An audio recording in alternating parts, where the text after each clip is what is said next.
This is Billionaire Mondays. Every Monday we present you with another billionaire. Today we're looking at 15 things you didn't know about Suleiman the Magnificent. Welcome to Alux.com, the place where future billionaires come to get inspired. Hello, Aluxers. It's time to flip through some history pages today. Those who paid attention in history class might remember who Suleiman the Magnificent was, but if you don't know, well, you're in the right place. Suleiman was born on the northeastern coast of Turkey, along the coast of the Black Sea. His birth date is not 100% accurate, but most people believe it's on November 6, 1494. At 7 years old, he was sent to study in Constantinople, and later, at 17, he was already appointed as the governor of the first Kaffa. 7 years later, when his father died, he took the throne of the Ottoman Empire as the 10th Sultan. He was one of the most respectable and long-reigning sultans of the Ottoman Empire. For 46 years, Suleiman perfected laws, he invested in education, and he led his people into one of the biggest expansions of the empire. He was loved, feared, and well-known on 3 continents, from the seas of the Mediterranean to the Red Sea and through the Persian Gulf. But let's just dig in and learn, shall we? Here are 15 things you didn't know about the greatest ruler of the fallen empire. If you're new here, welcome. Be sure to subscribe and follow us on Instagram at Alux. Number 1. He ruled over 25 million people. The Ottoman Empire controlled southeastern Europe, Western Asia, and North African regions between the 14th and early 20th centuries. Their influence and culture is still found throughout these regions in various areas such as music, art, language, food, or customs. As the world entered into the 20th century, the empire slowly toned down to be the country we know today as Turkey. During Suleiman the Magnificent's 40-year reign, he ruled over 25 million people on 3 continents. His empire was rich, diverse, and always expanding. He wanted to take over Europe, but unfortunately the Assange stopped at Vienna for good. Number 2. The laws he passed remained active for hundreds of years after his death. Being the Sultan for such a long period of time means that he went through all sorts of problems and challenges. Every new ruler wants to leave his print and legacy, but most of their reforms are quickly forgotten or improved upon. Suleiman was very active and involved in the lawmaking process of the Ottoman Empire. His administrative reforms allowed some critical changes, such as putting together the Ottoman Code of Laws, mercy and more rights to Christian immigrants, better taxes for traders and importers, and education. Suleiman built schools and invested a lot of effort and money into culture. His legacy as one of the most important lawmakers remains intact over 300 years after his death. His work as ruler of the Ottoman Empire was so immaculate that his followers didn't feel the need to change it. Number 3. He was a poet and an art lover. Although a lot of people think of emperors as being cruel and bloodthirsty, it's not always the case. And even if they're conquerors and always on the battlefield, that doesn't mean that deep inside they're not still human. Historians have a way of telling and twisting the facts so that some people appear to be larger than life or more cruel. They're telling stories, and stories often bend the truth. Suleiman was a very different ruler. He was artistic, a poet, and an art lover. A lot of his poems and verses were used as proverbs by his people. He was fluent in Persian and Turkish, and while he was the Sultan, art and culture were acknowledged and supported. His palace must have been a museum. Number 4. He befriended and made a prime minister his slave. While studying in Constantinople, Suleiman received a slave in the name of Ibrahim, a Christian immigrant from Prague. Unlike most people, they got along and became close friends. As Suleiman became the Sultan of the Ottoman Empire, he took Ibrahim with him and made him Grand Vizier, or Prime Minister as we call them today. The two achieved great things together and were on good terms for years, until Ibrahim grew a little too large for his safety. He took advantage of his friendship with Suleiman and manipulated him to kill certain people and trust him with battles. In the end, Ibrahim's conspiracy against him came to light, and he was sentenced to death and executed. Number 5. His net worth was unknown. As Suleiman became the Magnificent, he also became very rich. But how rich? Well, the amount of money, gold, and possessions he owned as the Sultan of the Ottoman Empire is unknown. There aren't any records or estimations of his fortune, but we can assume and speculate based on what we know for sure. Our estimation places him in the billionaire status because he ruled over 25 million people in around 10 countries. He built schools, mosques, and palaces. He went to war and had a fleet.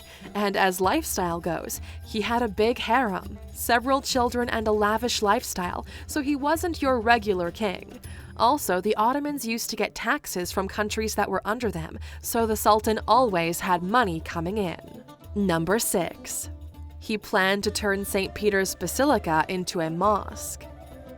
Having experienced great success in battles, Suleiman wanted more. Ruling over the Middle East, North Africa, and Eastern Europe was not enough for him. He wanted the whole world.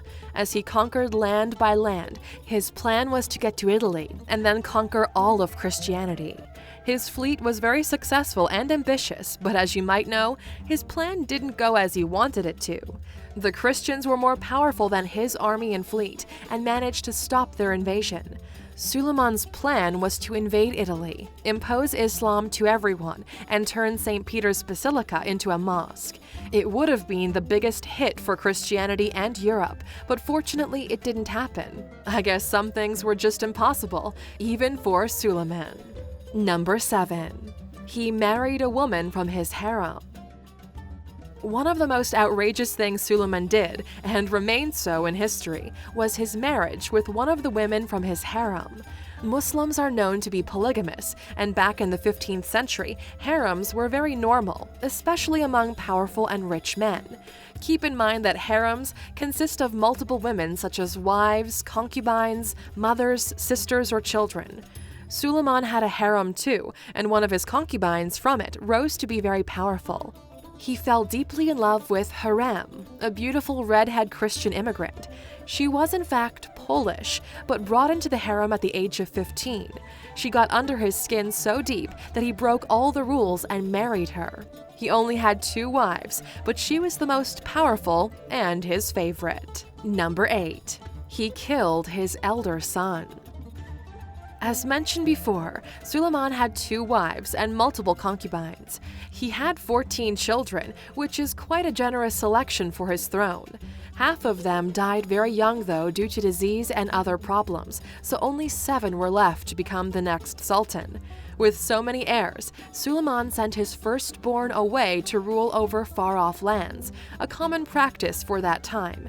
In fact, he sent him away to make sure his other sons, of he and harem, have better chances at the throne. He loved her more, so naturally he wanted those children to be at an advantage. This plan worked out well because harem and others conspired against Mustafa, the son they sent away, and got Suleiman so suspicious about him that he killed the boy. This just goes to show how sneaky and manipulative Harem was, and how afraid of his sons Suleiman was too. In this family, being sultan was more important than anything else. Number 9. Coffee shops appeared during this time. Real coffee lovers know all the diversity and brewing techniques. One of the most flavorful and special coffees is Turkish coffee. You can find it in different places, but it doesn't compare with the original one, of course. This recipe is special because it uses finely ground coffee and sugar while boiling. It's original from the days of the Ottoman Empire, but during Suleiman's reign, coffee shops started appearing throughout Turkey. What's even more fascinating about them is the dried, fine grains of coffee left on the mug were used to tell fortunes. Older women used to read the future of those who drank the coffee, a tradition that some still used to do years after the Ottoman Empire disappeared. Number 10.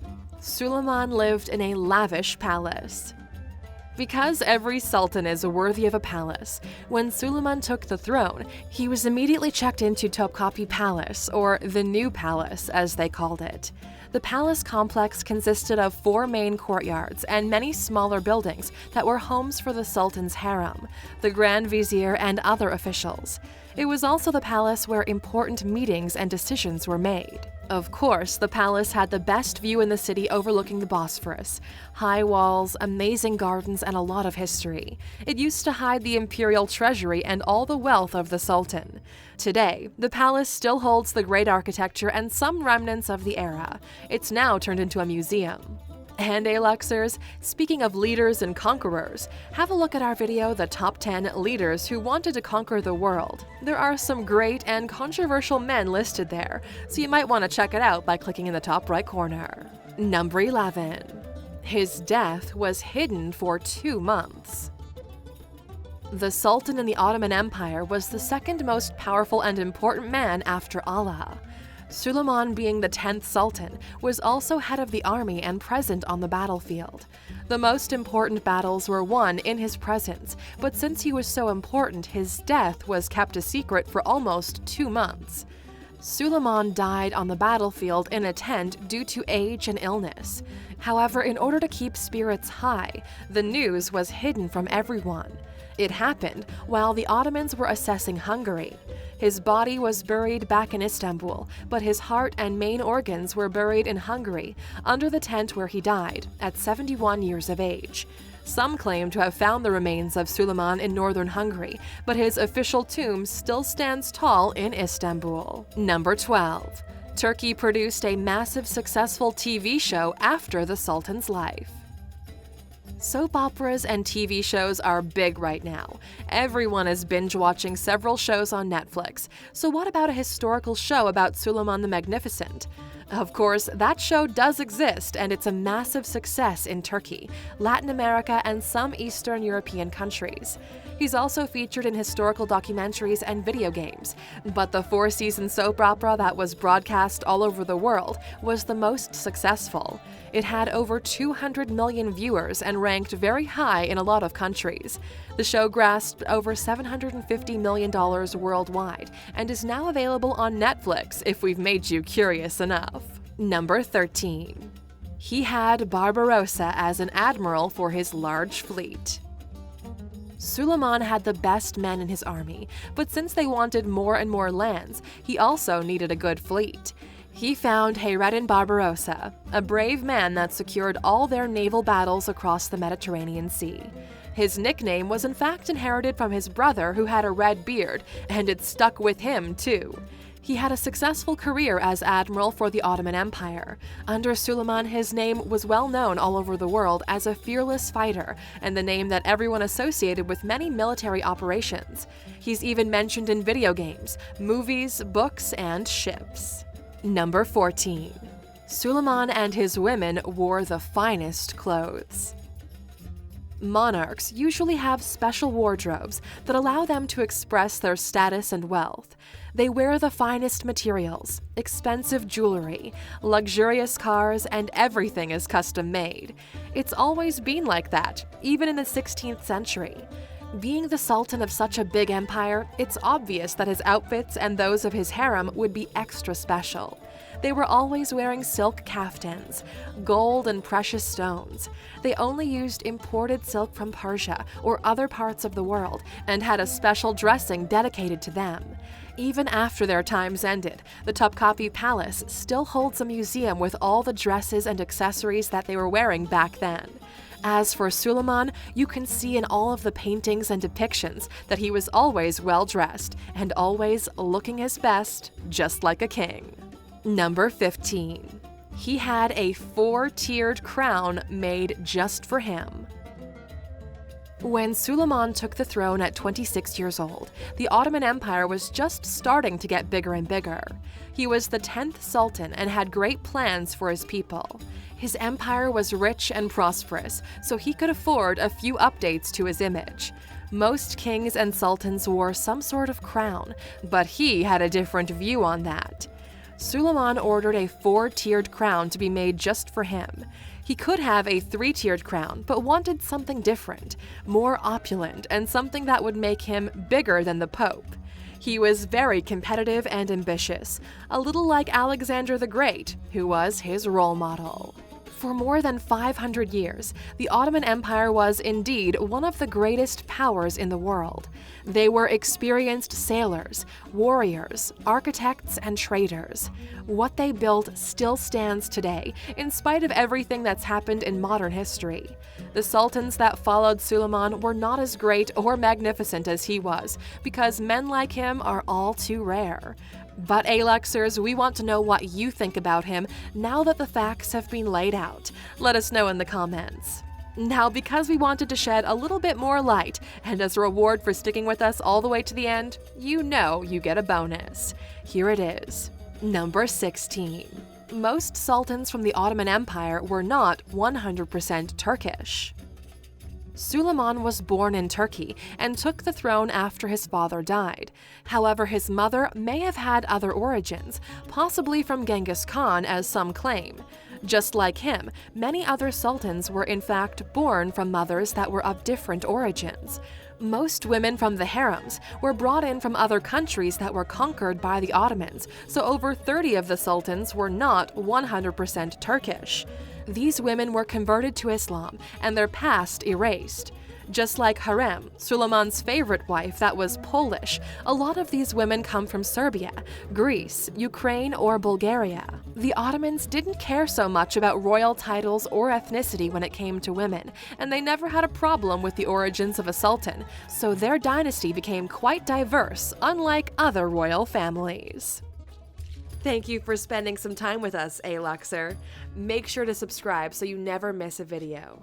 If you want more, we handpicked these videos you might enjoy, or head over to Alux.com for the best in fine living content on the planet. Be a part of the largest community of luxury enthusiasts in the world and tell your story.